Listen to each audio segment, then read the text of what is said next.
It's the Ugly American Werewolf in London Rock Podcast with your hosts, the Wolf and Action Jackson, who are keeping rock alive by talking classic rock, hard rock, progressive rock, heavy metal, 80s music, early MTV, UK vs. US chart success, and much more.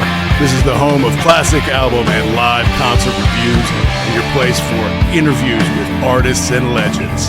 You're rocking with the Wolf.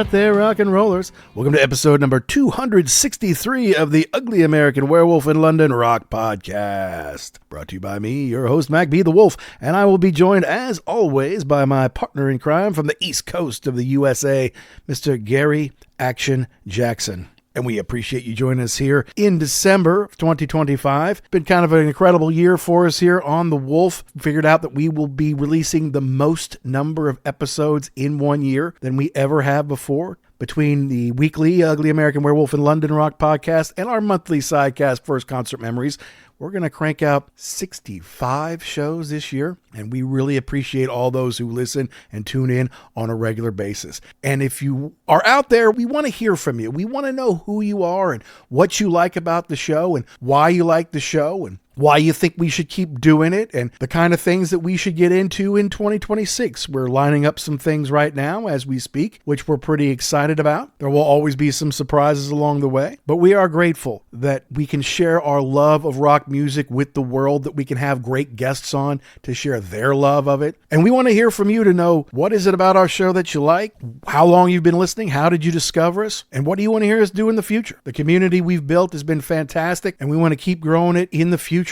So reach out, let us know why you like the Wolf, what you like about the Wolf, where you want to see us go, what you want to see us talk about. And this week, as we get close to the end of the year, we're going to do a live review of a concert that just a few weeks back. We have so many album reviews that we want to get out before their actual anniversary date that we had to push back the review of Yes Live in Louisville on October 27th to December. Usually I like to get those live shows out as quickly as possible, so if you can still see them on tour, you can go do so. But between the fact that they were selling very, very well at all the venues around the country and the fact that we needed to get some stuff out before the anniversaries of those albums, well, we saved it to December here. It wasn't because I didn't like the show. I loved the show. Longtime listeners know that Jackson and I have been on a progressive rock journey here over these last 5 years. Of course, when I lived in England, that was an important piece of it because progressive rock is a very English subgenre of rock and roll. And a lot of the bands who were great at it, like the Pink Floyds, the Yeses, the Genesis, they were around in the 80s, but they were doing different kind of music than they were in their 70s heyday. And I did get to see Yes in Royal Albert Hall in 2022 on the Close to the Edge tour.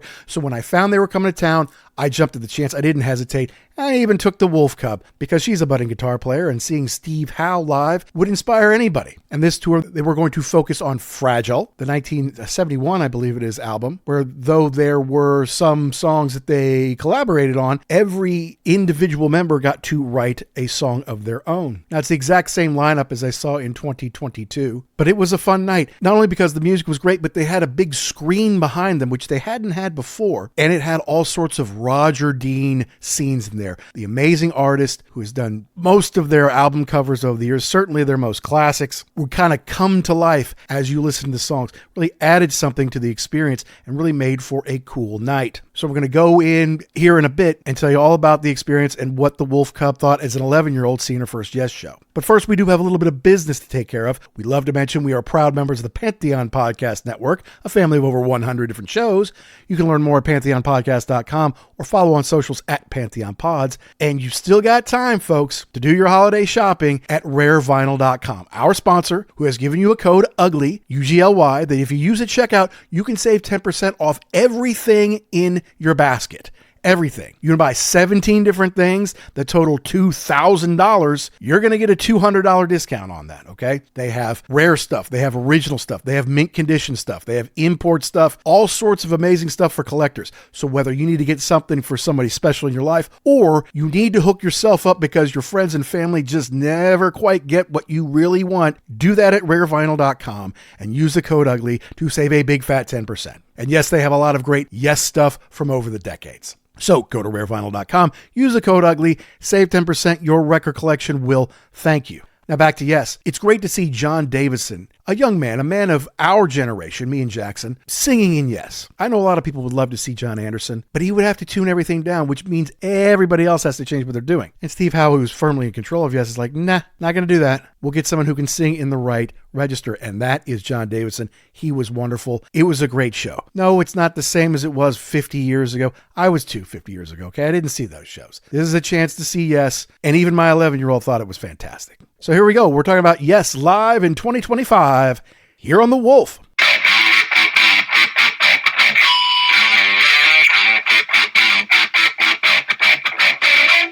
Well, thanks for joining me today, Jackson, as we talk about Yes Live. Sorry I had to go without you, but it was just down the street from my house. So well, yeah. So we're back at the Palace. Back at the Palace Theater. Okay. And remember last time I said, I went to the parking lot, which is pretty empty, except there's these two young guys kind of sitting there waiting. I'm like, uh-oh, what are those guys going to jack me? And all they were trying to do is give me the parking pass because they had paid for it through midnight. They were leaving. It's like, here, just take it, man. I'm like, okay, hey, thanks. Here's some Wolf stickers. Not that you wanted them, but it's a trade. Well, it says, parking spot 62, good till midnight.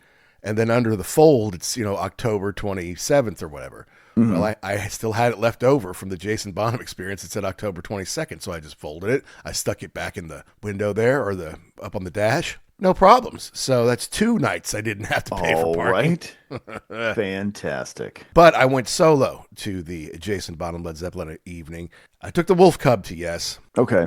Because she is a, budding guitar player, and I've taught her about the brilliance of Steve Howe, and he does play acoustic stuff, which is what she's concentrating on right now. Mm-hmm. So I thought this would be good for her. Plus, we had learned that they now have a nice screen behind them that has all this kind of Roger Dean artwork that comes to life. And because she's also an artist, I'm like, okay, well, she'll want to see that as well. So I'm like, all right, we'll go together. And there's no opening act. It's an evening with. And because, Steve and Jeff are pretty old, they get started early. Oh, nice. Average tour start is like 7:30 to 8. And then it's only a couple hours. So I'm like, all right, well, that'll be good. I can get her home at a decent hour. She won't be, totally wiped out for school the next day. So it's now where once I'd be like, do I want to see Yes or do I not? Because it's not, there's only so many of the heyday, or there's technically none of the original members left, but there's only so many heyday members left. I'm like, right. Do I want to go? I'm like, no, look, they're coming to your town. You don't have to spend the night somewhere. You don't have to drive home at 1 o'clock in the morning, for 2 hours. Just go downtown and then come back and you're in your bed by 11, man. It's, just go. You don't get to see these classic bands that you love that much. Be happy when they do come. So that's my new philosophy. Well, that's good. And as we've talked about before, this is a decent place to see a show. It's purpose built to be a theater. Right. It's not that big, correct? Yeah, they say it's 2,800 people, but it doesn't feel that big. It feels like it's 2,000 or so. Yeah. All right. So how were these tickets compared to the last time you went? Well, it's funny. We were basically in the exact same place, except I was in row U last time, and this time we were in row R. So what's that, 3 rows up from where I was?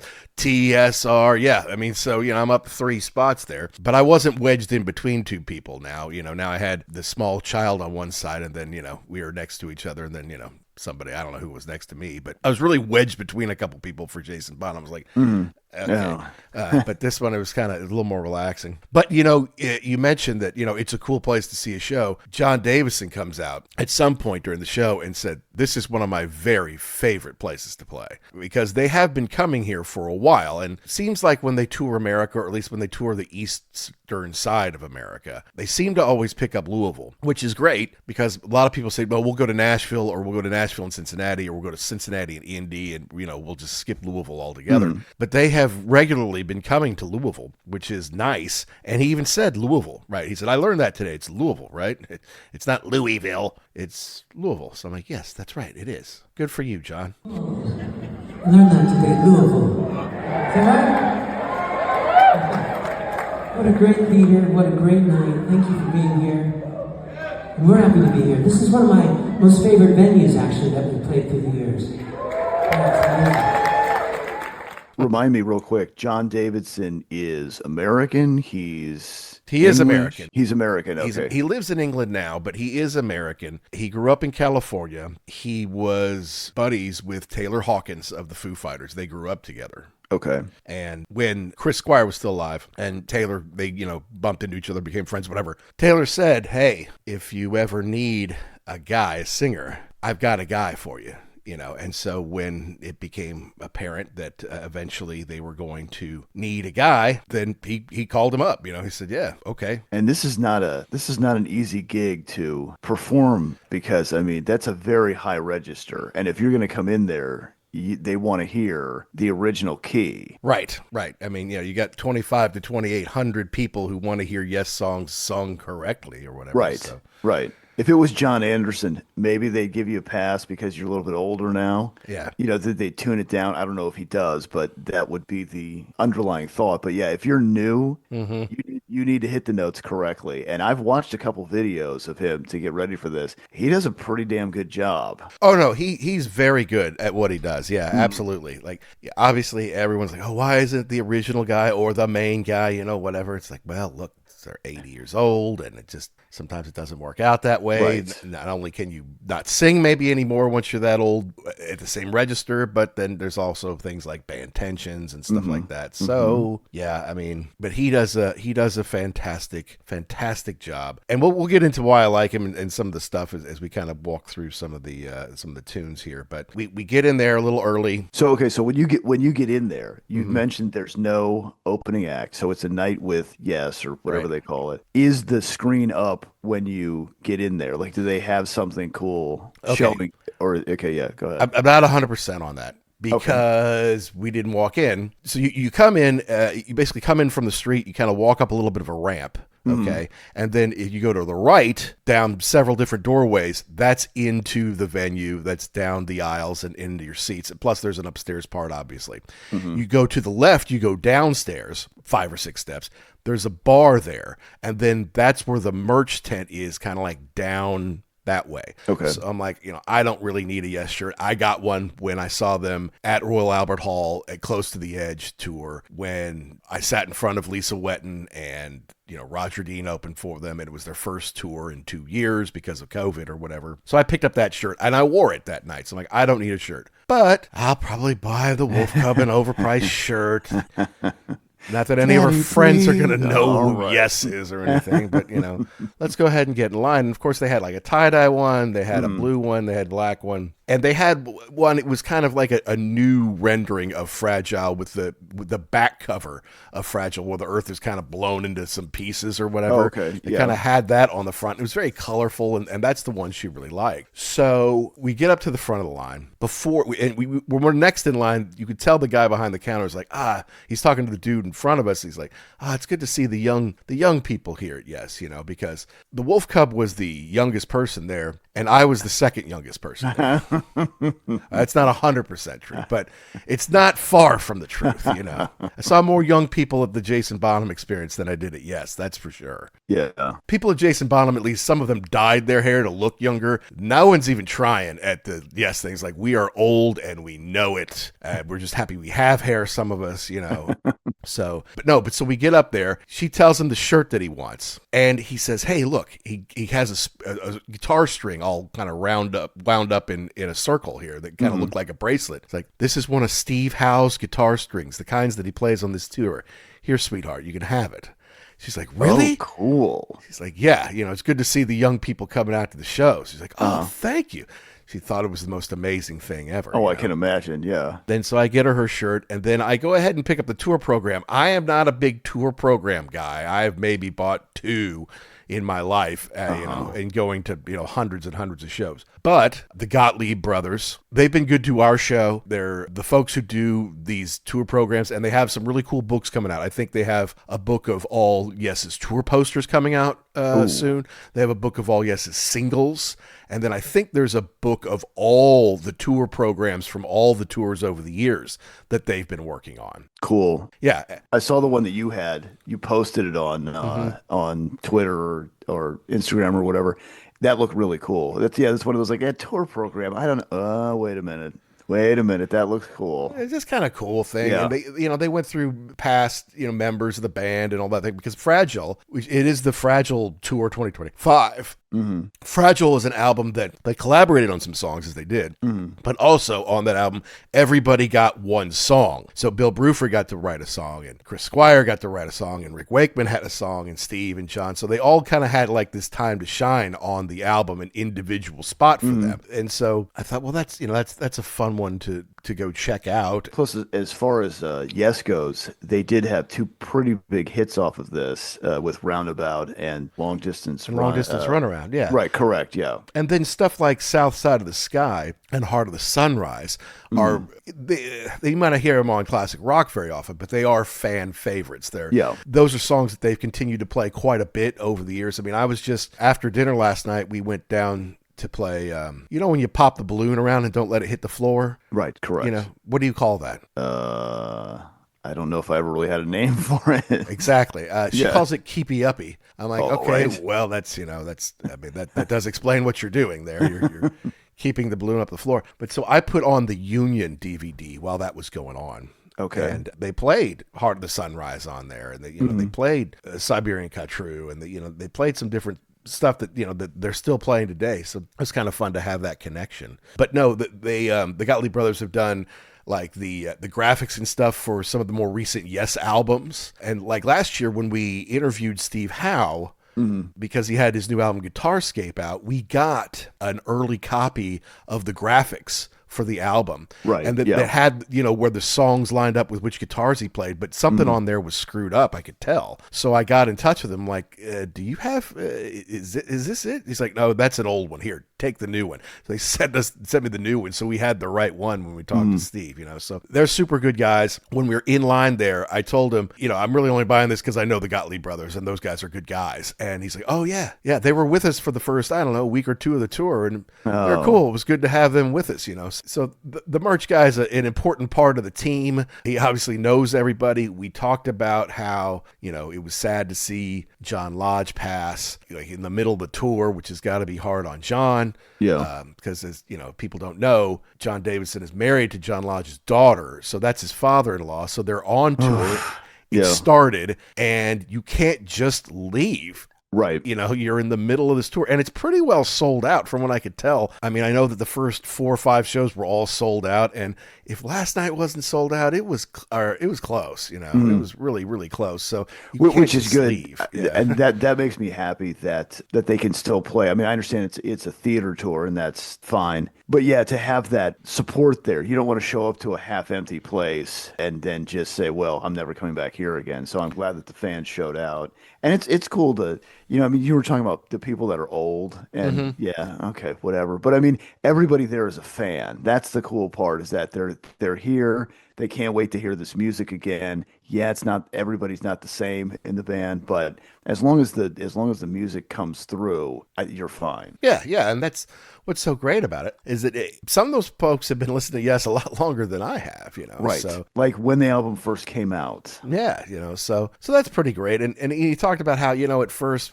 after John Lodge had died, it was tough. There was kind of a pall over the whole tour. It's kind of and obviously people feel for John, and John can't go anywhere. He can't just split and go back to England for 2 weeks and help his wife out. He's just got to go on tour. But I said, now, things are well. People are in good spirits, and the shows have been going down well. So I'm like, all right, well, that's good. So then we got that stuff. She's all psyched. And then she's like, should we go to the bathroom before the show? I'm like, that's probably a good idea. So we go down even further downstairs in the basement, basically. We go to the bathroom, and then we come up to go to our seats, and they've already started. So I'm fairly certain Roger Dean did introduce them, like, hey, I'm Roger Dean, and I've done a lot of the great art, and you're going to see some of it tonight. Plus, you can go out to the lobby and, click a thing. You can buy some of my prints and stuff like that. But, here's Yes. So they were already in the middle of Siberian Khatru. Now, I don't know for sure if Roger Dean introduced them. I just kind of assumed it. But, they have like a Benjamin Britten Young Person's Guide to Orchestra.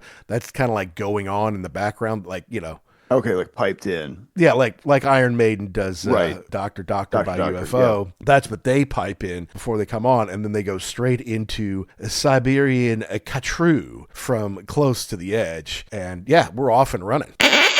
Hi, this is Steve Howe of Yes. and you're listening to The Ugly American Werewolf in London. So is your daughter's pretty familiar with this catalog, right? Like she's heard, I mean, maybe not like note for note, but I mean, like, it's not like she's going to be sitting there saying like, oh, I don't know. I haven't heard this. Right. Well, and obviously she hadn't heard all of them, but Right. some of them I kind of indoctrinated her on, and I tried to play a little bit of Fragile in the kind of months and weeks leading up to this, so she'd have, even if she didn't know it note for note, like you say, she's heard it. Like, it's gone in there. Right. Even if it was Correct. like when we were eating dinner and she wasn't really listening, it's in there somewhere, right? Okay. Yeah. And Siberian Cut True is kind of heavy. I mean, it's great. It's good, yes, and everything, but it's kind of a heavy song. How was the sound compared to Jason Bonham? You said that that was very loud. Is this a little bit more subdued, or Yeah, definitely. I mean, once again, we both had our earplugs in the whole time. Yeah. Don't even consider not having them in. It's still plenty loud if you didn't have plugs. But yeah, I mean, obviously, you're playing that Led Zeppelin stuff. Even the acoustic stuff, it fills the space where there's a lot of air in between some of this Yes stuff. I mean, yes, some of it is very dense when they're all kind of going at once and there's a lot to pay attention to. But sometimes, with Madrigal and Wondrous Stories and stuff like that, there is some space in between there. And so it's not as big an assault on your senses as, say, a Led Zeppelin tribute kind of thing. But so they play Siberian Cut True, and then they do On the Silent Wings of Freedom, which is from Tormato. Oh, okay, excellent. So they're spreading the love right off the bat. Absolutely. Close to the Edge, then to Tormato, and then Steve kind of addresses the crowd for the first time. Hello, Louisville, it's good to be back, that kind of thing. He goes, yes, we just did On the Silent Wings of Freedom. That was from Tormato, and we will continue on with some songs from Tormato, and then they did Onward, which is, not one of my favorites, but it is, on that album. And then they go into Madrigal, which I do like. I mean, it's almost like a Renaissance kind of piece, something they would have played 400 years ago or something like that.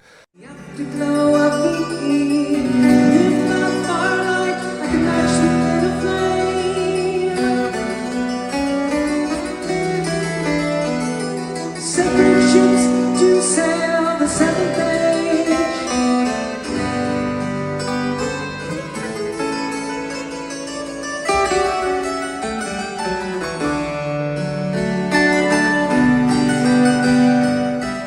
But I've always liked it. I always thought that was a good, Yes song. And it was a little strange to me they decided to do 3 songs off Tormato, and they do them second, third, fourth. It's like, okay, Tormato's out of the way. Everybody shut up about Tormato.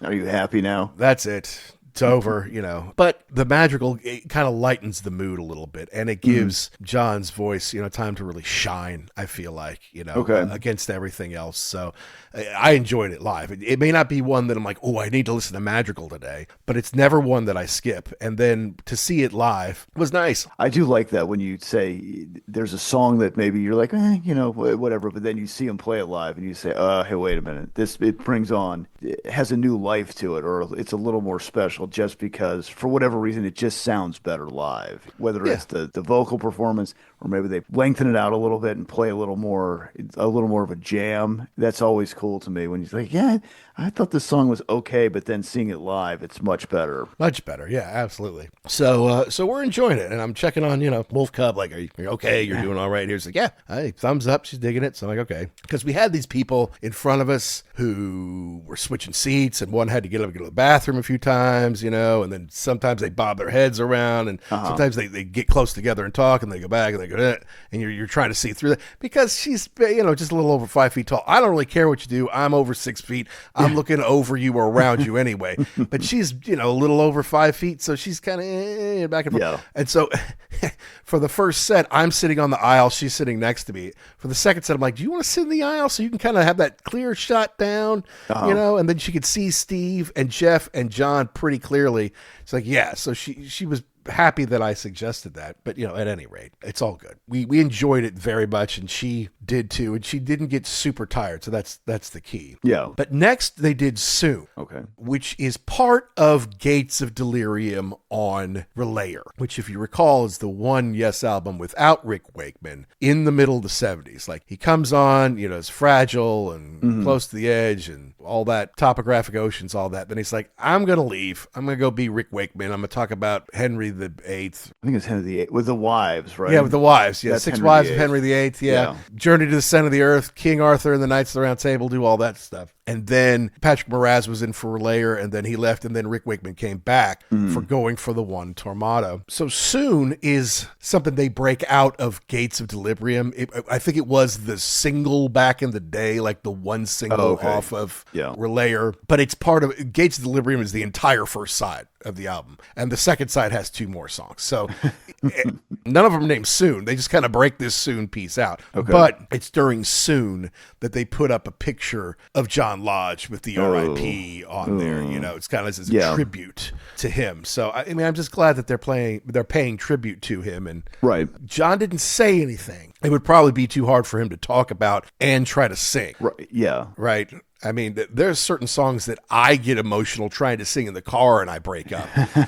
What if I'm in front of 2,000 people and I'm singing about my father-in-law who just passed, 2 weeks ago or whatever it was. And I just lose it and like, that's it. And, and I'm actually, that's actually probably the best way to do that because especially now, I mean, maybe I don't know how long this tour is going to go, but in a couple of months you could probably do something. But I mean, it was literally, like you said, 2 weeks ago. Yeah. You put the picture up. We're remembering him. We're all on the same page here, but yeah, you don't need this.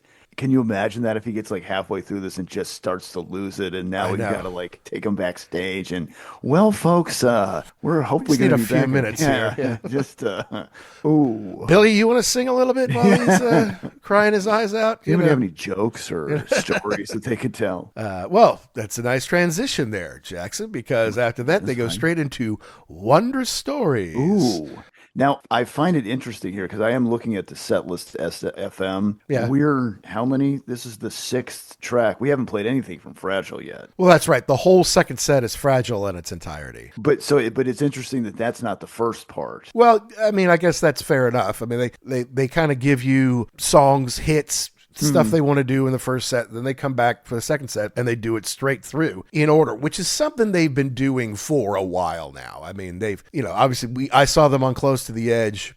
They had an amazing tour called Topographic Drama where they did all of Drama, and then, sides 1 and 3 or something like that of Topographic Oceans. Okay. I think they've done as many as 3 at a time on some tours, that they did maybe 2 full albums and then part of another one or something like that. And that's been Steve Howe's thing. It's like, we are an album band. We're AOR album band. Yeah. Yes, there were some hits here and there. And I think it's really just a chance to poo-poo the Trevor Rabin era and the 90125 era that he was not a part of. Yeah, I was looking through here. I'm like, I don't see anything from 90125, but no. I wasn't expecting that either, because I know Steve does not hold that in high regard. I saw them play at the Palace Theater 14 years ago with Oliver Wakeman was in the band. In fact, I talked to him about that when he was on our show. And they did play Owner of a Lonely Heart. It was... And, look, Alan White was still alive and playing then. Chris Squire was still playing them. They had a different singer, it was Benoit David, who's a Canadian from a Yes tribute band. But they really did kind of do a best of kind of thing at that point. But that's when Steve could be outvoted. He can no longer be outvoted. That's right. You can't outvote Steve Howe in Yes anymore. He's the only one with a vote. He might give Jeff a vote, or he might let him talk. But the only person who gets a vote is Steve Howe anymore. So that's just the way that is. But no, I love Wondrous Stories. I always loved John Anderson singing it. That's from Going for the One, Rick Wakeman era. And it suited Jon Davison's voice very, very well. He's got to sound a little bit like John Anderson to get the gig. I mean, that's just the way it is. Yeah. And sometimes you can really tell it's not him. It's not John Anderson when Davison's singing, but for the most part, he's doing a great job. He's up singing very, very high. Yes. And I thought Wondrous Stories was one of the ones he really kind of shined on, to be honest with you.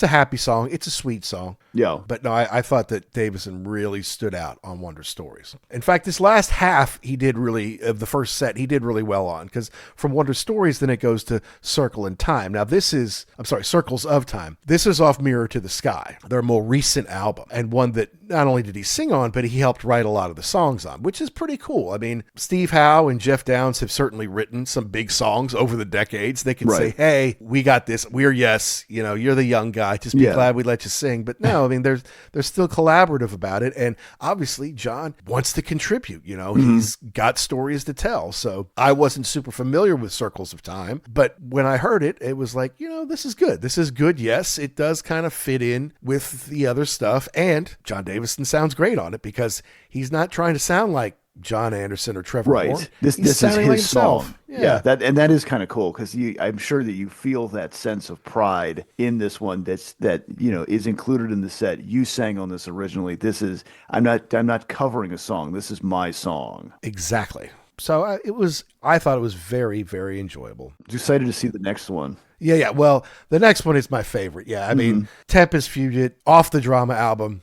See, I think as we reviewed Drama, that was earlier this year, right? Correct. Yeah. Yeah. At 45, we reviewed Drama. I think it's great. I think it's a quintessential Yes album. But because it came out right after Rick Wakeman had left the band and Jon Anderson left the band. And look, in 1980, you can't replace a singer. You can't replace a singer in any band. That's crazy. It's only since we've gotten to like the late 90s and the 2000s that people are like, hey, sometimes the singer doesn't get along with us, or hey, sometimes the singer needs to sing in a different register. We got to get someone younger in here.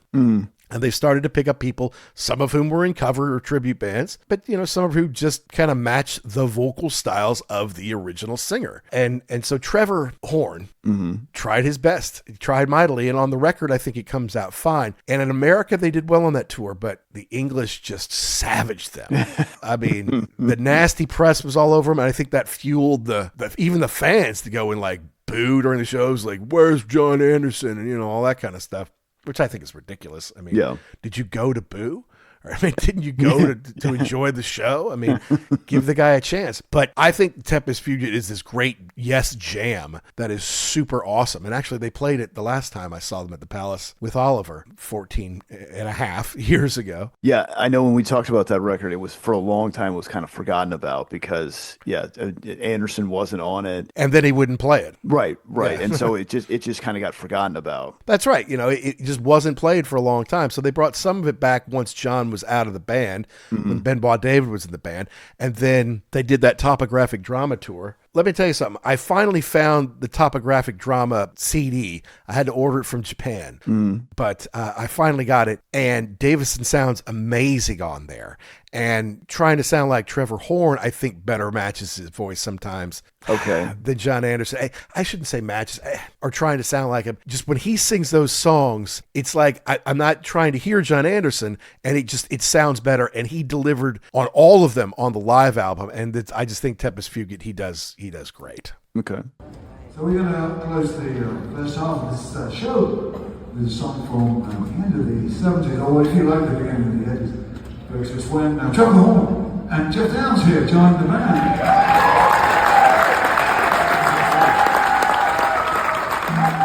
We came up with a surprising album. It's called Drama. Just want to close it out.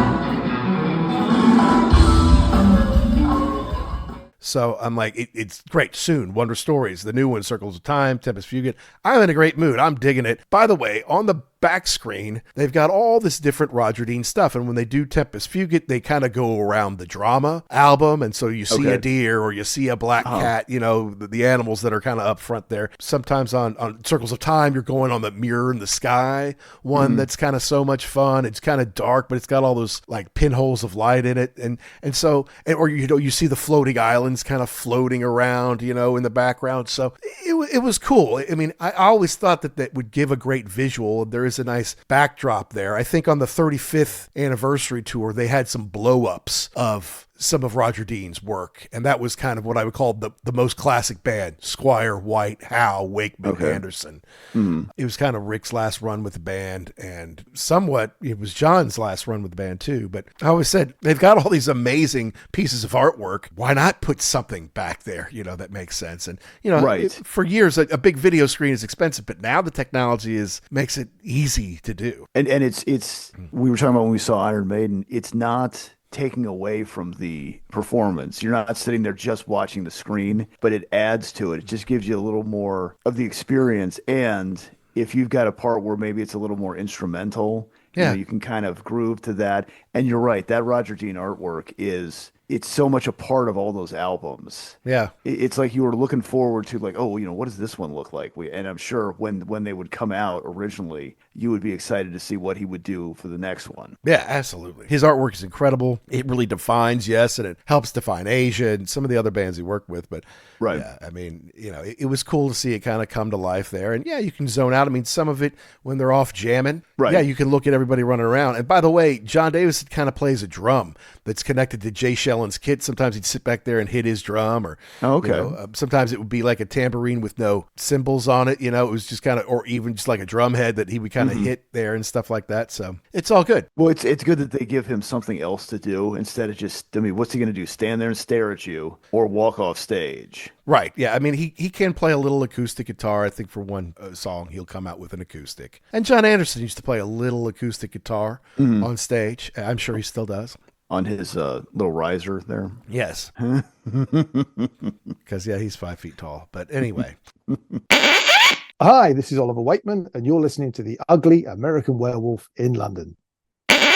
So that's the end of set one. Okay, so what I was going to ask you is, looking at this thing, set one is 8 songs. Is there like an intermission, or how does this work? Oh yeah, I mean it's a pretty good long intermission. Okay. It's at least 20 minutes. Which, let's just say, for perhaps people in this demographic, in this age bracket, is much appreciated. Exactly. Yeah. No. You know, they've got to run places. But perhaps, you know, and freshen up the drink. Exactly. Well, that's the thing I start to wonder about at that point. I'm like, you know, I know that they get the money from the tickets and all that kind of thing. Does a band like Yes get a percentage of the bar as well? And you would kind of think that they would, but then that's not always been the case. So I don't know. And then if you're the promoter, like, doesn't the promoter, isn't that how they make money these days, is, you know, the bar, right? Right. So I don't know, but there was just something I was thinking, because I just realized, because look, I mean, you want a can of water, Liquid Death. You want a can, that's $6 at the show. Oof. Yeah. Water doesn't cost $6, you know? So, and then the mixed drinks are, you know, obviously the markup's even greater. And so when we're just chilling there, right? Cause we already went to the bathroom for the show. So we're just chilling there, kind of talking, catching up, take one of the earplugs out so we can hear each other. And I'm just watching, you know, a lot of people walk back with drinks. And I'm like, I just kind of just dawned on me. You're just doing the math kind of in your head. Exactly. Like, I'm like, how much, you know, cause obviously t-shirts, they make good money from that. You do meet and greets, that's pretty good money, but that's only so many people, you know. But yeah, if they get a percentage of the bar, that would help. And you know, I just try to do the math. It's like, hey, what do these cost? How many people are here? What are they pulling down a night? How many nights of the tour are there? And you kind of trying to figure out exactly how much money they would make. But I think that they do just fine. But then there's a break. And then my friend who I was telling you about, David, who is an actor and a musician, and Billy produced his album. Right. Okay. Yeah. He was there. We were going to try to hook up with him before. And then, you know, obviously after, you know, the show started before we got to our seats, I'm like, okay, well, I'll come find you at the break. And then we saw him in the break. He was walking past us. He's a little further down than we were. I said, hey, and we were talking, and I introduced him to the Wolfcub, and then all of a sudden, boom, the lights go out, and it's time to start part 2. So I'm like, oh, okay, well, maybe we'll talk later. And so I sent him a text like, did you get to see Billy before the show? And he's like, no, I'll go see him afterwards. And I was like, oh, okay. So right now here's, me, I would have been like, hey, you mind if I just tag along? But I knew I was going to leave before the end of the show because I have an 11-year-old with me. Right. So Yeah. I'm not trying to stay out super late. We'll listen to Fragile all the way through, and then we'll go ahead and split. But he's a super nice guy, and he made a record that Billy produced. He was in a Genesis tribute band at one point out in L.A., so he's obviously a talented guy, but super nice guy. I'm just glad that, to see a familiar face there. Right. Then we rev it back up for Fragile, and yeah, they go into Roundabout, which John Anderson and Steve wrote together back in the day. It's a long one, right? It's over 8 minutes long, but it's one that we all know. And oh, come on. You're waiting for this one. The intro with the acoustic guitar. Yeah. And then you just, come on, where's that bass? Come on. And then bam-o, they hit you. Yeah. And for the acoustic bit, he's got one on a stand. He's Okay. got the electric guitar slung around his neck, but he's got a stand that he can kind of go up and do that boom, Right. and then he can jump off of that and go burn. Yeah. Of course, the Wolfcub thought that was cool. Also, his guitar tech when he would play slide on stuff, he would bring the stand-up pedal steel in. Steve does not sit down to play that one. He just has it up high. Okay. So that he can stand up and you do all that kind of stuff and still have the guitar around his neck. So speaking of Steve Howe, how many is he changing every single song, or does he have one guitar for a while, or? Yeah, that's a fair question. He definitely had changes, Right. but then some of the guitars kind of look alike too. He generally always has a hollow body guitar. He rarely has a solid state guitar. He always kind of has one of those hollow body things. And he changes regularly. And Billy changes out his basses sometimes too. Mm-hmm. I just wonder sometimes, because like something like this, like you would need perhaps different guitars for different sounds. I've been to shows where I'm like, okay, this is excessive. The guy's getting a new guitar every single song. It can't be that different. And I understand if something happens to it, like, that goes out of tune, you break a string, whatever, that's fine. But after a while, it's like, I think this might be excessive. I know you've got cool guitars, but stop it. I agree. I'm with you there, but no. I did see a clip because I was watching some videos for this on YouTube, and something happens in the show. And you see Steve. I mean, he's playing and he's pointing down at the floor, like one of the pedals. Something is messed up, and you see the guitar tech come out and he's kind of fiddling with it. But it wasn't like, okay, stop, stop. I can't play. He's just like, okay, I'm going to work around this right now, but I need you to work on this and fix it. Exactly. No, it was all that went smooth. That was good. And he does what he has to do. He gets to address the crowd more than anybody else on stage does. He's the senior member of Yes. Right. The one in control. But so we do Roundabout, and then you go into Cans and Brahms, which was something Rick Wakeman arranged, kind of took some Johann Brahms and then put his own stuff in there. It's very short. So it's a minute and a half or whatever. Jeff is on stage by himself for this. Cool. Everyone else splits, and it's just Jeff all by himself. And that would happen. I mean, I feel like on Wondrous Stories, Billy might leave and then Jay leaves, but he might come back to just, tap the tambourine a little bit or something like that. If you don't have a part, they would leave and they would let the rest of the guys do it.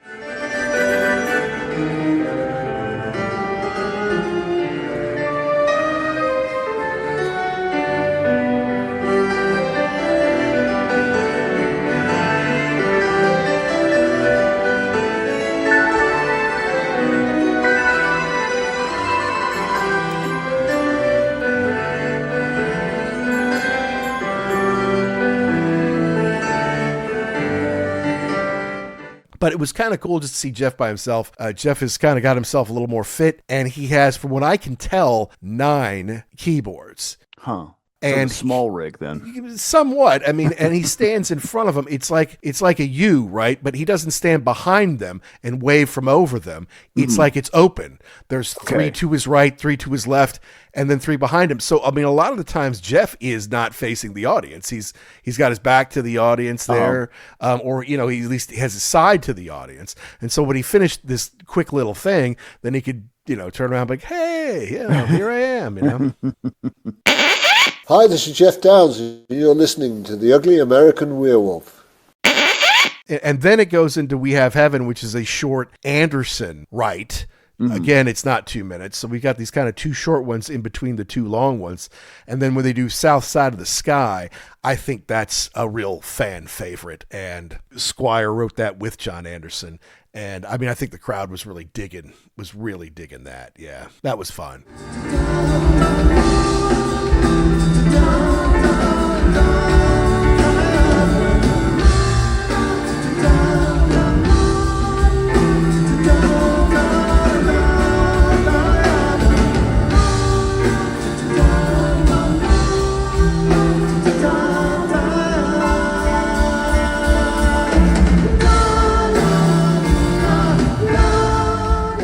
Roundabout is 8 minutes, is 8.5 minutes. It doesn't sound like that to me, but that song is kind of cool. And you're right. I'm looking at the writing credits. It is cool that everybody gets a swing here or step up to the plate. Yeah. On this deal.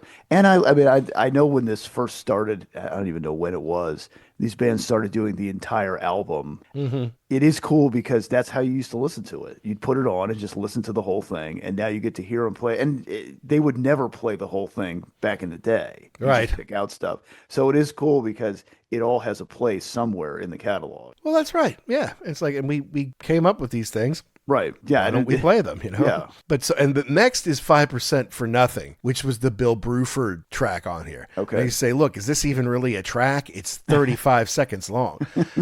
But Steve Howe's like, this is very difficult. We really have to focus in to play this. And they never played this live until they did the Fragile album in 2014 after Jon Davison had joined the band, So it was an intense little 30 seconds or whatever it was.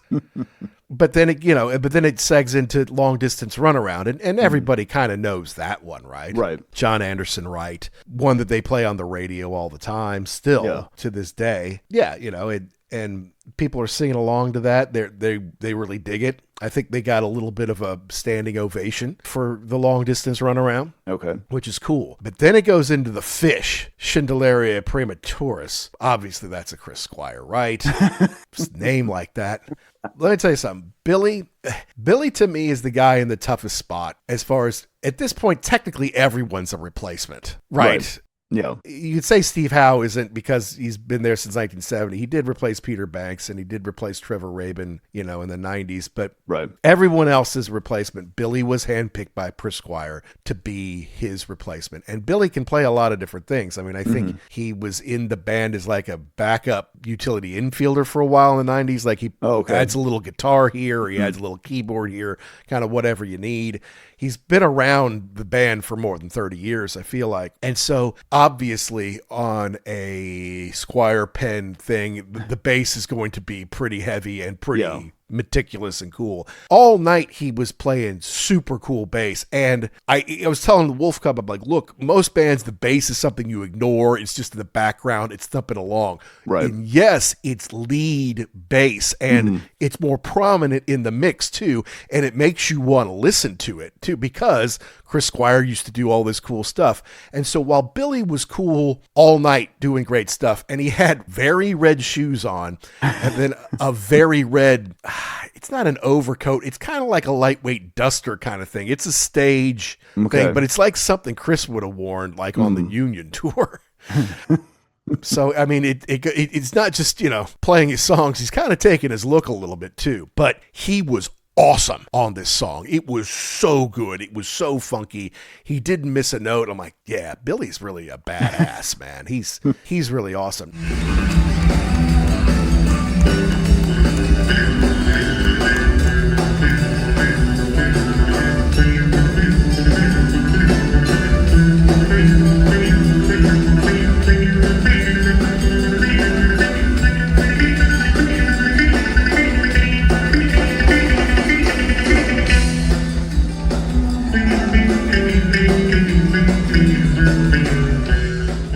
Now, Jay is the same way. He's doing a great job, but Jay is sitting down and you can't always see him. And there's so much other stuff going on with the melody that, sometimes you just take the drums for granted that they're there, laying down the beat. But I thought that Billy was awesome. I even told my friend David, because I know he was going to go see him. I'm like, tell Billy that he was just awesome on the Fish tonight. It was so great. Also, tell him to bring back drama next year. Thanks. Okay. I'm not sure that he did that, but hopefully he did say how much I liked it, because I did. I thought it was great. That is tough though, because like you said, in pretty much the entire catalog of Yes, Squire's bass is not to be taken lightly. Like, he's down there, like, you're right, it's lead bass. It's not, I'm not thumping along with anything. It's a very intricate part. And to have to do that on a piece where it's front and center, that's tough. And the other thing too is, the audience is just a bunch of ghouls too. They they know every note. They know exactly. It's not like, oh yeah, I'm kind of familiar. Nope, I know. I know he's going to do this now on this piece. So yeah, it's tough. It's a tough gig. Absolutely, yeah. And Chris Squire was Yes to a lot of people. I mean, he's the only guy from the foundation who never left the band. Right. I mean, until he died, obviously. That's why Anderson, Bruford, Wakeman, Howe is not called Yes, because there's no Chris Squire in there. Right. You know? So you want to do what? Not without me. Yeah, exactly. So heck of a good play. And then Steve Howe comes out for Mood for a Day. And this and Clap, I feel like, are his big instrumentals, that he likes to break out. But I made sure the Wolfcub really watched this. I'm like, watch this and listen to this. In a couple years, you could be able to play this. Some of it you can do now. Some of it's pretty intricate, and you're not there yet. But with some practice, you can get there. And so she watched him, and he kind of walked around stage doing it, and yeah, she thought it was amazing. She's like, wow, you really think I could play that? I'm like, yeah, it's some practice. I'm like, not next week you can't, but eventually, you'll get there. Don't worry about it. So she thought it was really cool, and I think she was kind of holding her little string that she got, during that. It's like, yeah, this is really neat. Did she take that to school? I wouldn't let her take it to school because I didn't want it to get lost. But she did insist on wearing her Yes t-shirt to school. Okay, I can imagine the stories that she told. And then we went there, and then he played the thing, and I got the bracelet. And yeah. Well, meanwhile, no one even knows who Yes is. In fact, one of her teachers didn't even really know who, and she was older than me. I'm like, I understand if you're like a 28-year-old teacher, you don't know who Yes is. That's fine. But the one woman was older than me. I'm like, you don't know who Yes is? You've been living under a rock. And close. She lives in southern Indiana, but let's not worry about that. But no, I mean, she loved it. I think Steve got a standing ovation because, let's face it, if you've been listening to Yes for decades, Steve is the one you're there to see. Right. Yeah. And then they kind of wrap it all up with Heart of the Sunrise. Which is an epic. I mean, it's, more than 11 minutes long. There's these different pieces of it. It kind of comes up and it comes down. But again, I thought Jon Davison's voice was perfect. Great for this song. And the Wolfcub loved it. If there was one that got a little long for me, it was this one. Just because I knew after it was over, we were going to split. And I liked the song and I was enjoying listening to it. But after 6 minutes, I was like, okay, well, 6 minutes is a good length of the ssong. And then after 8 minutes, you're like, okay, now it's feeling a little long. And then after like 9.5 minutes, like, okay. I mean, I'm glad we're still listening. You've already got the keys in your hand. Yeah, no. I think after 9.5 or 10 minutes or so, I actually did get up like, come on, we're going to go. And so we went to the lobby. Where then it's like I put my jacket back on. She untied her sweatshirt from her waist and put that over her because it's cold outside. It's just like really warm inside. And so we're getting all that ready. We're listening to the end of it. And then when it finishes, everybody stands up. Everyone's psyched about it,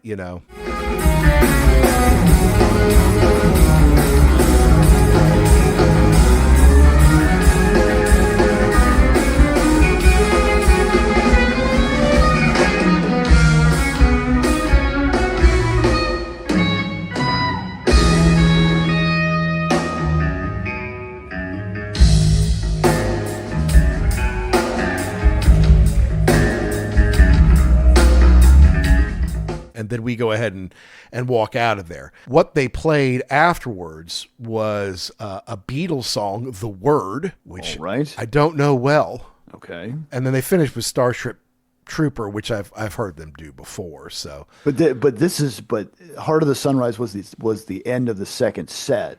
Correct. So then they did they leave and then come back? Like, the Yeah. encore, hey, thanks so much. We'll see you next time. And then Exactly. Yeah. you're coming back. Yeah, no, we could kind of hear that happening as we walked out of the building. Okay. It's I'm like, look, I could stay towards the end or at least through halfway through Starship Trooper, but I'm like, the dad instincts are kicking in. Right. Yeah. This is going to be rough the next morning.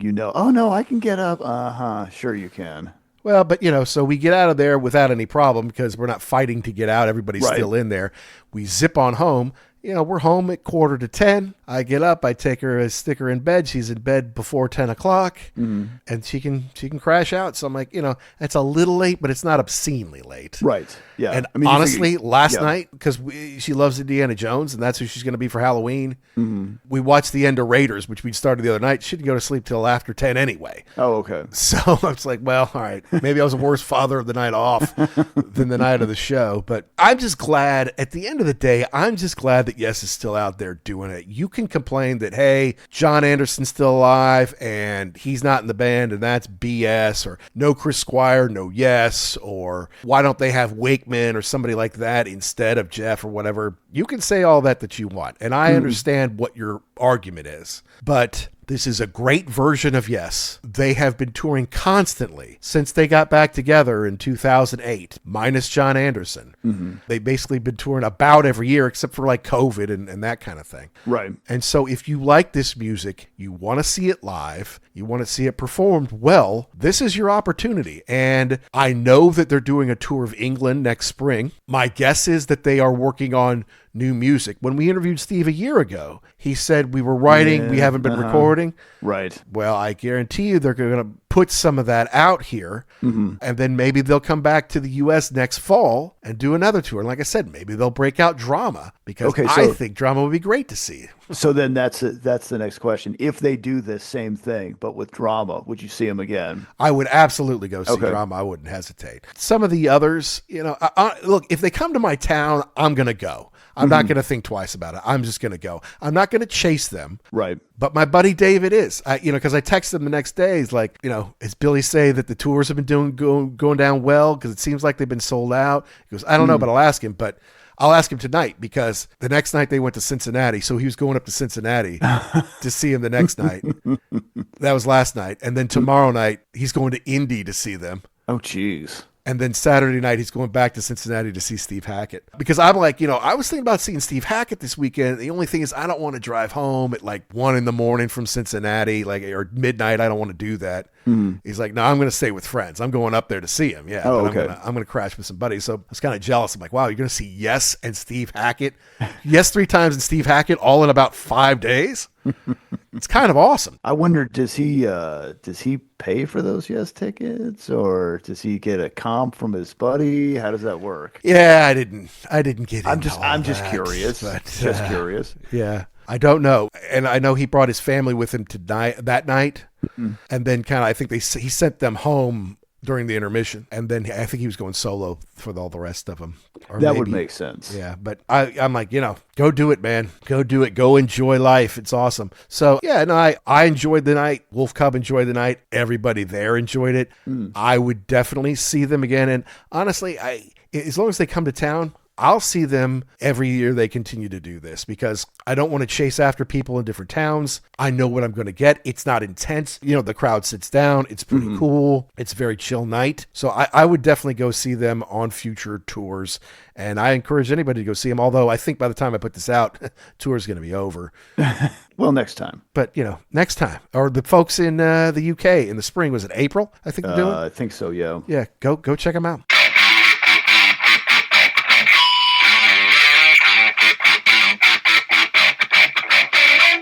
Look, folks, it was fun for me to go see Yes, especially with my daughter here. It's a great Monday night, October 27th at the Louisville Palace. It's chill, right? It's not a huge stadium thing. People aren't getting wasted all around you. Most folks are older than me, so it's chill. People, for the most part, are sitting down. You can relax and enjoy the show. You can really zoom in on the musicians, see them hit every fret, every note. The sound was fantastic. The band was happy and on. And the visual effects in the back, that just made it great. I know that they'll keep doing that in the future. And in part because of that, I'm not going to miss Yes again. Not when they come to my town anyway. Last summer, I missed the chance to see them as they were touring with Deep Purple because I didn't want to go all the way to Cincinnati. But here in the future, if they tour, if they hit my town, wherever I might be, I'm definitely going to see Yes. And if you're on the fence like, hey, there's not enough of the heyday people, or they don't tend to play Owner of a Lonely Heart or stuff that I like from the 80s, if you want an excuse not to go, I'm sure you'll find it. But I'm trying to let you know that if you like Yes's music, there's no reason not to see Yes right now. I know Chris Squire's gone. Alan White's gone. John Anderson's not in the band. I get it. I understand. No Wakeman, Rick, or Oliver on the keys. But it's Jeff Down, and you know Asia Jeff's got a place in my heart. If you're going to see only original members, yeah, you might be disappointed. But if you're going to enjoy Yes music and hear it presented well and relax and have a fun night, then go. I mean, the tour is over now, but they've already posted dates, I think, for Europe next year, certainly in England. And my guess is they'll come back to the States.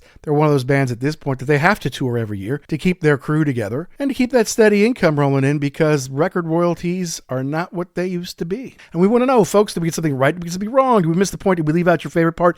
Email us, let us know. It's uglyamericanwerewolf@gmail.com. You let us know the bands, the albums, the concerts, the tours, the books, the DVDs, the rock properties you want to hear us talk about here on the show. We need you to download and subscribe wherever you get your podcasts. Those downloads are the lifeblood of growing our show. And if you're thinking about it, hey, please go give us a 5-star review. It means the world to us. It helps us find more rockers like you. And if you send it our way, we might just read it on an episode. Thanks to Pantheon Podcast for making us part of the family. And thanks to our sponsor, rarevinyl.com. Or if you use the code UGLY, you can save 10% off one entire order. Holiday shoppers, get in there now. Yes, fans, they got plenty for you. Rarevinyl.com, use the code UGLY and save a big fat 10%. That's it for this week. We still have just a few more shows here before the end of the year. Some fun stuff and some reminiscing, so you're going to have to stay tuned. And until next time, to all you rockers all around the world, be cool and keep doing what you do to keep rock alive.